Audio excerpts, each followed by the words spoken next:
I once believed that 24 years of marriage held some significance. But then, my wife threatened to call the police if I tried to stop her from leaving our anniversary dinner with another man. By morning, she had lost everything: her job, her home, her reputation, and the position she had planned to take from me. This is how a patient man brings down someone who mistakes kindness for weakness. My name is Dylan Montgomery. I'm 52 years old, and until 3 months ago, I thought I had a strong marriage with my wife, Candace. We had been together for 24 years, built a successful life in Denver, and were raising my 16-year-old niece Chloe after my sister passed away in a car accident 2 years ago. Candace was a senior partner at Hartwell & Associates, one of the most prestigious law firms in Colorado. I ran my own consulting business. Nothing flashy, but it paid the bills and more. The night everything changed began like any other anniversary dinner. I had reservations at L'Île Bernardine, the fancy French restaurant downtown that Candace always raved about. She walked into the restaurant wearing that black dress I bought her for Christmas, her blonde hair pulled back in that way that used to make my heart race. But something was different. She barely acknowledged me during dinner, constantly checking her phone as if there was something more important than celebrating our marriage. "Dylan," Candace said, setting her wine glass down with the same precision she used in court. Her voice was cold, detached. "I need to tell you something." I put down my fork, sensing the shift in her tone. "What's on your mind, honey?" "I'm leaving tonight," she said. "There's someone else, and I'm going to be with him." She said it as if she were ordering dessert, so matter-of-factly. "Don't try to follow me or cause a scene. If you do, I'll call the police and tell them you're threatening me." The words hit me like a sledgehammer. 24 years of marriage, and she was threatening me with the cops for caring about her. "Candace, what are you talking about? Can we talk about this like adults?" But she was already standing, smoothing down her dress. "There's nothing to discuss. I've made my choice." I watched her walk toward the exit, her heels clicking on the marble floor. Near the bar, a man in a navy suit stood up and followed her out. He was tall, lean, probably in his 30s, with that smug look young guys get when they think they've won. He didn't even glance my way. I sat there for another 20 minutes, finishing my meal in silence. The waiter kept giving me pitying looks, but I wasn't about to let anyone see me fall apart in public. I paid the check, left a decent tip, and drove home to an empty house. That's when I opened my laptop and accessed the folder I'd hoped I'd never need, the one labeled insurance policy that I'd quietly built up over the past 3 years. Because, you see, I'd known about Candace's affairs long before that night. I just hadn't known she'd be bold enough to threaten me with the police to cover her tracks. It was time to show her what preparation looks like. The insurance policy folder had been my dirty little secret for 3 years. Hidden behind layers of business documents and tax files, it contained everything a man needs when his world starts falling apart. I'd begun gathering evidence the first time I noticed Candace's behavior change. The late nights, the secret phone calls, the sudden interest in girls' weekends that never seemed to include her actual female friends. I opened the folder and scrolled through the subfolders: financial records, communication logs, location data, and medical documentation. Each one told part of the story Candace thought she was clever enough to hide. The communication logs were particularly damning. I'd hired a private investigator named Tommy Briggs, ex-military, discreet, thorough. 3 months of surveillance had given me more than I expected. Screenshots of text messages between Candace and at least 4 different men over the past 2 years. Hotel receipts charged to our joint credit card, masked as client meetings. Photos of her entering and leaving the Marriott downtown with the same guy I'd seen tonight, D&E Mitchell, a divorced real estate broker who specialized in preying on married women. But the medical documentation was what truly enraged me. Last month, I discovered Candace had been using our health insurance to pay for cosmetic procedures, Botox, fillers, even a breast enhancement consultation, all without telling me. When I confronted her about the insurance claims, she said they were preventive treatments for her high-stress career. Now I knew the real reason she wanted to look younger. The most recent folder contained audio recordings from our own home. 6 months ago, when Candace started inviting work colleagues over for evening meetings that never seemed to involve actual work, I installed a discreet recording system. The conversations I captured would make a sailor blush, but they would also hold up in any divorce court in Colorado. My phone buzzed with a text message. It was from Chloe. "Uncle Dylan, Aunt Candace texted me saying she won't be home tonight. Is everything okay? I quickly typed back. Everything's fine, sweetheart. She had a work emergency. Go to bed. You have school tomorrow. But everything wasn't fine. My 16-year-old niece didn't deserve to be caught in the middle of this. Chloe had already lost her parents. She didn't need to lose her stability, too. That's when I made the decision that would change everything. I opened my contacts and scrolled to Elena Vasquez, Candace's former best friend from law school. They had a falling out 2 years ago over something Candace never wanted to discuss. I'd always suspected there was more to the story. Elena, this is Dylan Montgomery, Candace's husband, I said when she answered. I know it's late, but I need to ask you something important about my wife. There was a long pause. Dylan, I was wondering when you'd finally call. How much do you know about what Candace has been doing? Enough to know our marriage is over. But I need to know what happened between you two.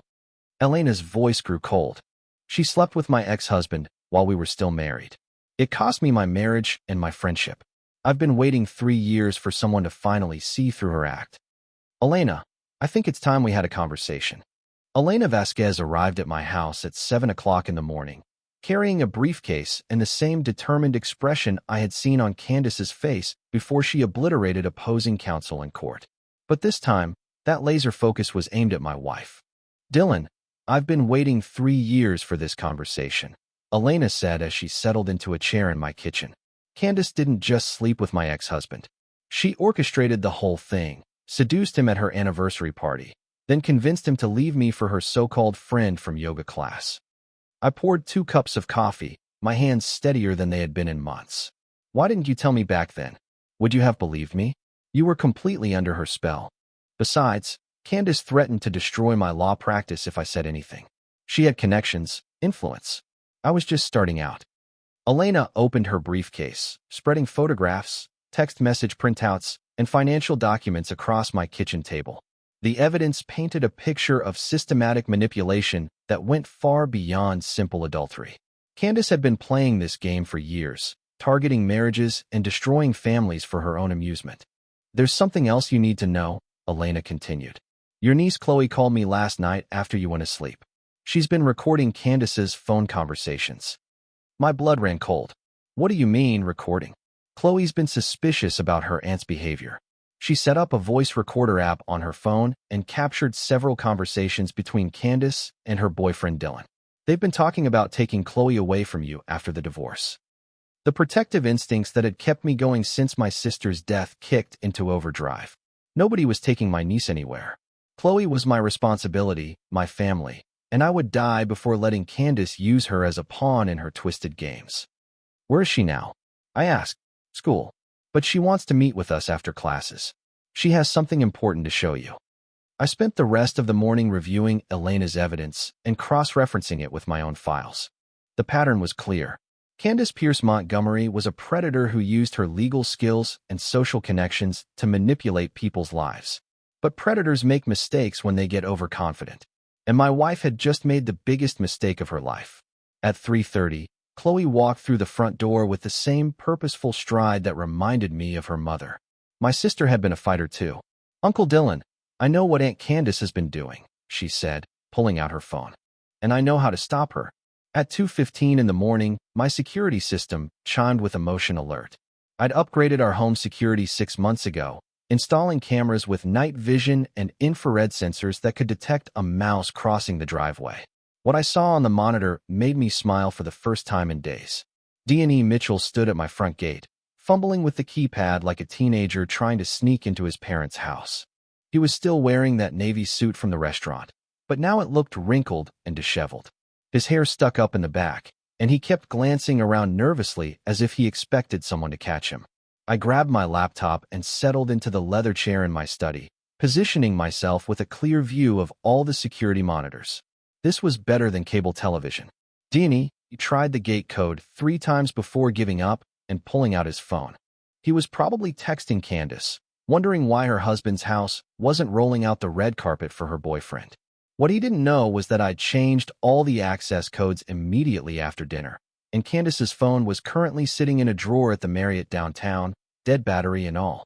The infrared camera caught every detail of his growing frustration. He leaned against the gate, ran his hands through his hair, and looked directly into the security camera with the entitled confusion that rich boys get when the world doesn't bend to their will. After 20 minutes of standing around like a lost puppy, he finally gave up and walked back to his BMW. But not before the cameras captured his license plate, his face from multiple angles, and time-stamped evidence of his attempted trespassing. I saved the footage to 3 separate drives and uploaded copies to a secure cloud server that only I could access. Tomorrow, this video would become Exhibit A in my divorce proceedings. My phone buzzed with a text from Elena. Chloe's recordings are incredible. Candace has been planning to take half your assets and full custody of your niece. She wants to move to California with her boyfriend. I typed back, not going to happen. I've got something even better. So, that was Candace's endgame. Take my money, steal my niece, and start a new life with her boy toy 3 states away from anyone who knew the truth about her. She'd probably already researched schools for Chloe, picked out a house, maybe even started shopping for wedding dresses. But Candace had made one crucial mistake. She'd underestimated the man she'd been married to for 24 years. I wasn't the passive, trusting husband she thought she could manipulate and abandon. I was a strategist who'd been planning for this moment since the first time I caught her lying about working late. I opened my secure email and sent a message to my attorney. James, we need to meet first thing tomorrow morning. I'm ready to file for divorce, and I have everything we need to bury her in court. Then I walked upstairs to check on Chloe. My niece was sleeping peacefully in her room, surrounded by photos of her parents and the life we'd built together over the past 2 years. Whatever happened between Candace and me, this kid was going to be protected.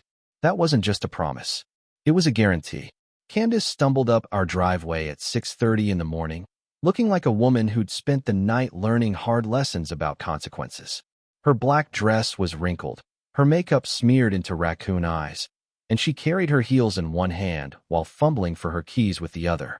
I watched from my bedroom window as she approached the front door, moving with the unsteady gait of someone whose world had shifted overnight. The motion sensor activated, flooding the porch with bright LED lights that highlighted every detail of her disheveled appearance for the security cameras. She jammed her key into the lock and turned it. Nothing happened. She tried again, harder this time, her frustration growing with each failed attempt. That's when the intercom system I'd installed last month crackled to life. This property is no longer accessible to you. The automated message announced in a calm, professional tone. Please check your email for legal documentation. Candace stepped back from the door as if she'd been slapped. She pulled out her phone with shaking hands and opened her email app. I could see her face change as she read the subject line. Emergency divorce filing effective immediately. The documents were comprehensive. Temporary restraining order filed at 5:30 this morning.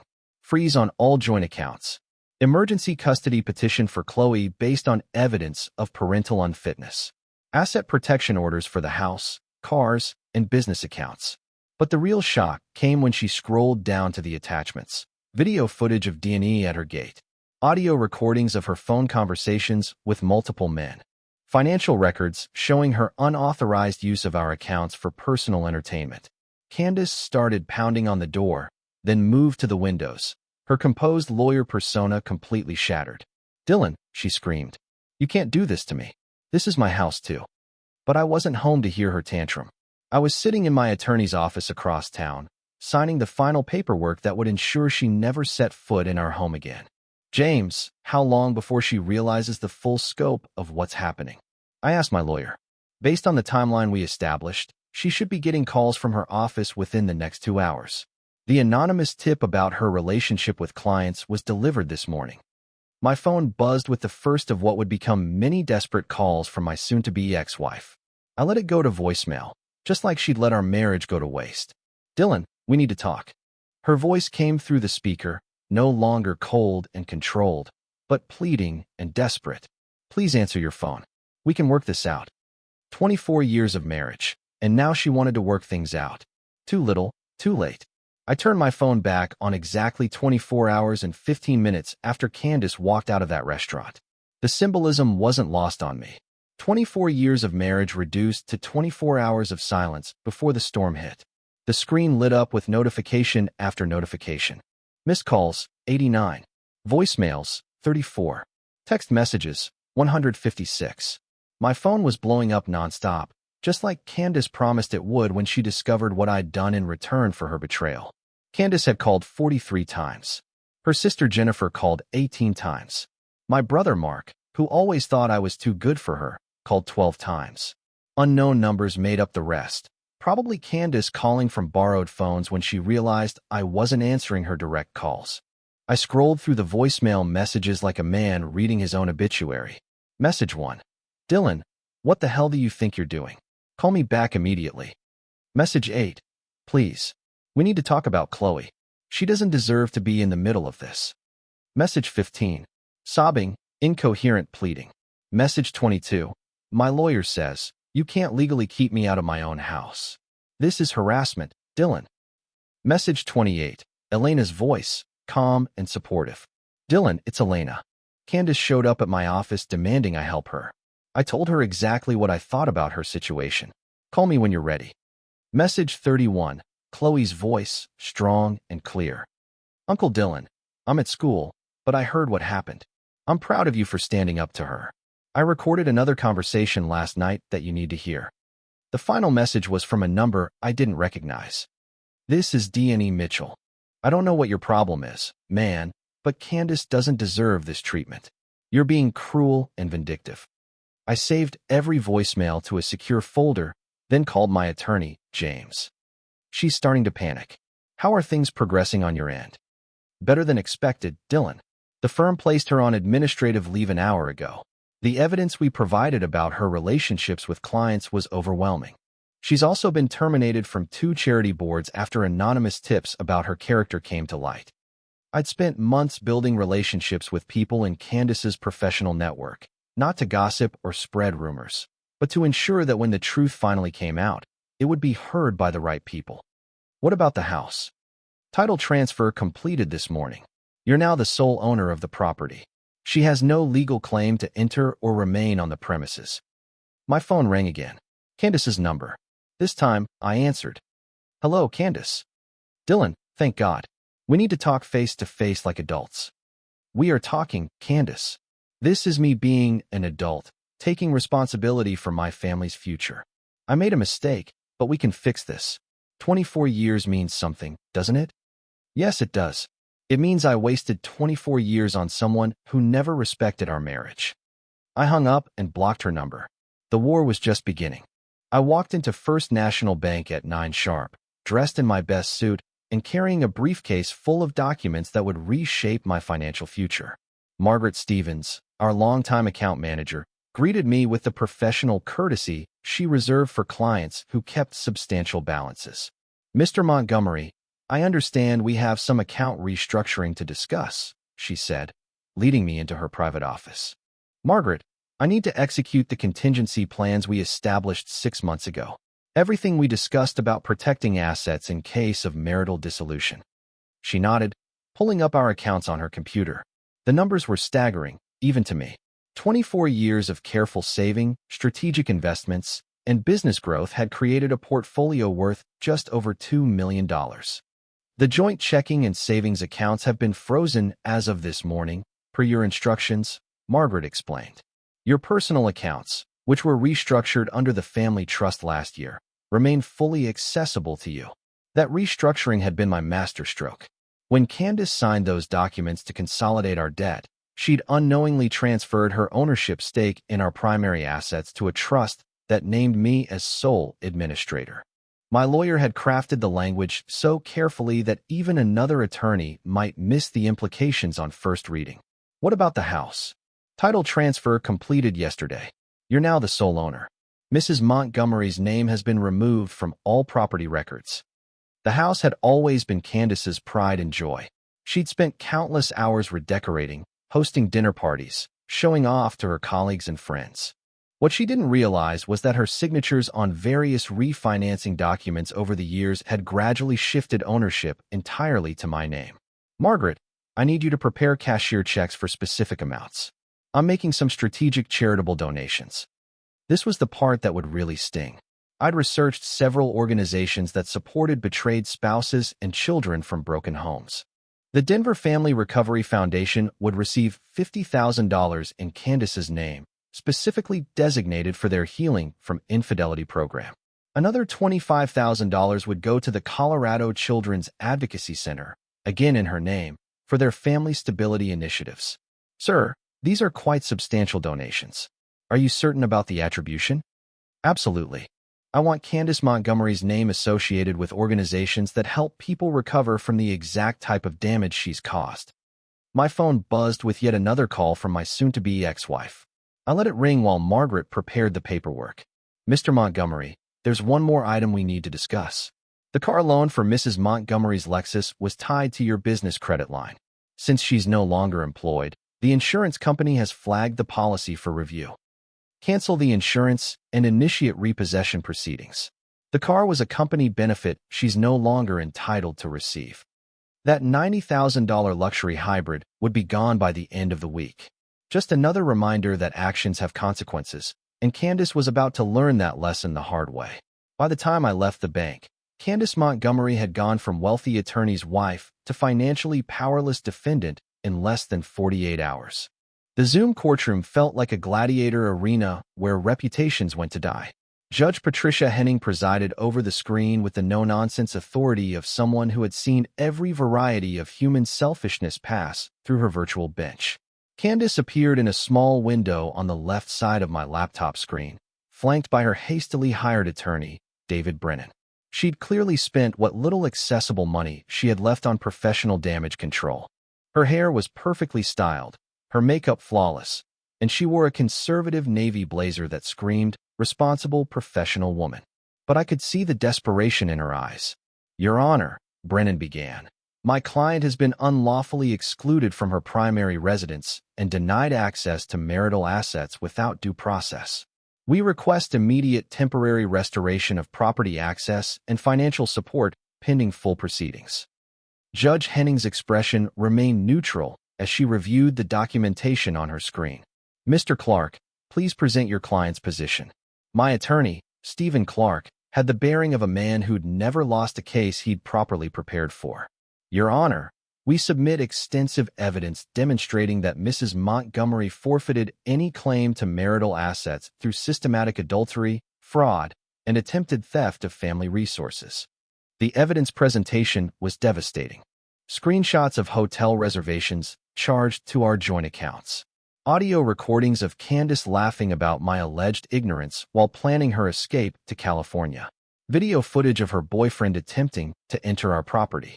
Financial records showing unauthorized transfers and misuse of funds. But the piece that sealed her fate was Chloe's testimony. My 16-year-old niece appeared on screen with the composed dignity of someone far older than her years. Your Honor, I recorded conversations between my aunt and her attorney where they discussed taking me away from my uncle and using my trust fund to pay her legal expenses. Can you elaborate, Miss Sullivan? Aunt Candace said I was collateral damage that she'd have to manage until she could access my inheritance. She called Uncle Dylan too stupid to fight back effectively. She planned to move me to California against my wishes and use my parents' money to start her new life. Judge Henning's expression hardened as she listened to the audio playback. Candace's voice filled the courtroom. The kids' trust fund has enough to cover my legal fees and give Adrian and me a fresh start. Dylan won't fight for custody. He's too much of a pushover. The silence that followed was deafening. Mrs. Montgomery, the judge said, her voice cold as a winter morning. Based on the evidence presented, I find no basis for temporary restoration of access or support. Your request is denied. Furthermore, this court orders a full investigation into the allegations of attempted fraud regarding the minor child's trust fund. Candace's face went pale. Your Honor, I can explain. No explanation necessary, Mrs. Montgomery. These proceedings will continue in 30 days. Until then, the current restrictions remain in full effect. The screen went dark, and Stephen looked at me with satisfaction. Dylan, she just lost everything. But I wasn't celebrating yet. Cornered animals fight the hardest. And Candace Montgomery had just realized she was completely trapped. The envelope arrived at Candace's temporary apartment via certified mail, requiring her signature and ending any hope she might have harbored about salvaging her reputation. Inside, She found the comprehensive divorce settlement that would define the rest of her life. No alimony due to proven adultery and fraud. No claim to marital assets due to legal ownership transfers she'd unknowingly signed. No visitation rights with Chloe due to documented evidence of attempted financial exploitation of a minor. But the cruelest detail was the psychological evaluation report I'd commissioned from Dr. Patricia Henley, a respected family psychologist who'd reviewed all the evidence. Her professional assessment concluded that Candace exhibited narcissistic personality traits incompatible with stable family relationships or child welfare responsibilities. Subject demonstrates consistent patterns of manipulation, emotional exploitation, and disregard for family bonds, Dr. Henley had written.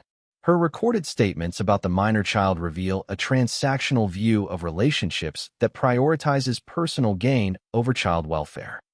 The report recommended supervised therapy and a minimum 2-year separation from Chloe to prevent further psychological damage to the teenager. Elena called me that evening with news that completed Candace's public humiliation. "Dylan, the charity luncheon happened this afternoon when they announced Candace Montgomery as a major donor to the Healing from Infidelity program." The room went dead silent. Everyone knew about her situation. The wives of her former colleagues, the social circle she'd worked years to cultivate, the professional network she'd counted on for support. They'd all heard the recordings, seen the evidence, understood exactly what kind of person she really was. How did she handle it? I asked. She wasn't there, but 3 of her former clients showed up asking questions about their cases. Turns out she'd been distracted during several important depositions because she was texting her boyfriends. They're considering malpractice suits. My phone buzzed with a text message from an unknown number. "Dylan, this is Dane. Candace told me what you did to her. You're a vindictive bastard who can't handle losing your wife to a better man." I showed the message to Chloe, who was doing homework at the kitchen table. My niece looked up with the kind of mature wisdom that comes from watching adults behave badly.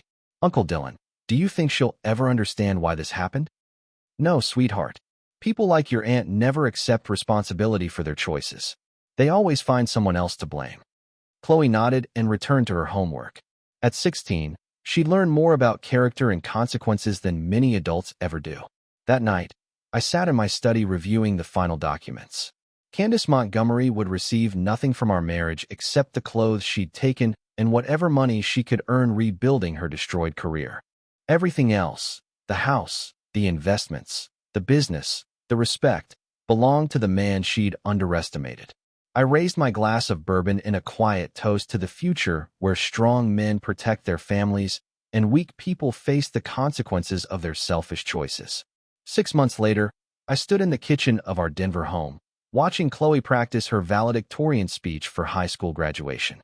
The girl who'd once been caught between a failing marriage had become a confident young woman with early acceptance to Colorado State University and a full academic scholarship.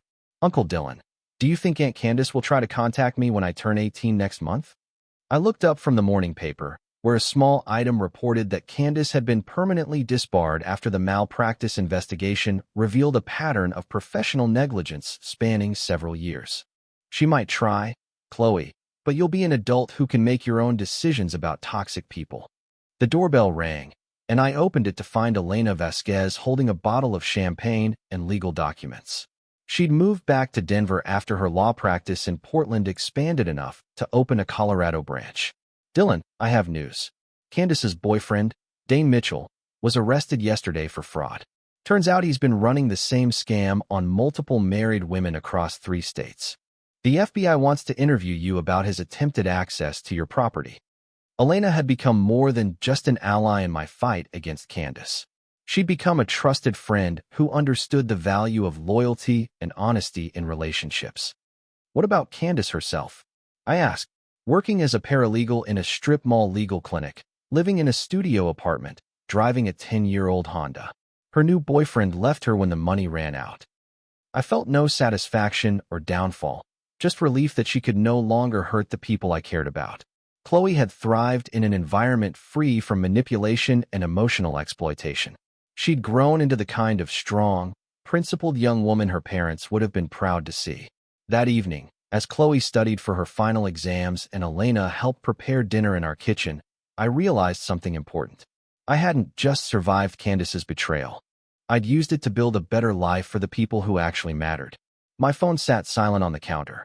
No desperate calls, no manipulative messages, no threats or bargaining, just peace. Later that night, I walked upstairs to check on Chloe. She was reading college preparation materials, planning a future that would take her far from the drama that had once threatened to destroy her stability. Good night, Uncle Dylan. Thanks for everything. Good night, sweetheart. Sweet dreams. I closed her door and walked to my bedroom, where a framed photo of my sister reminded me why some battles are worth fighting. Strong men protect their families no matter the cost. And sometimes the best revenge is simply living well while weak people face the consequences of their own choices. 24 years of marriage had taught me to trust the wrong person. 6 months of divorce had taught me to value the right ones.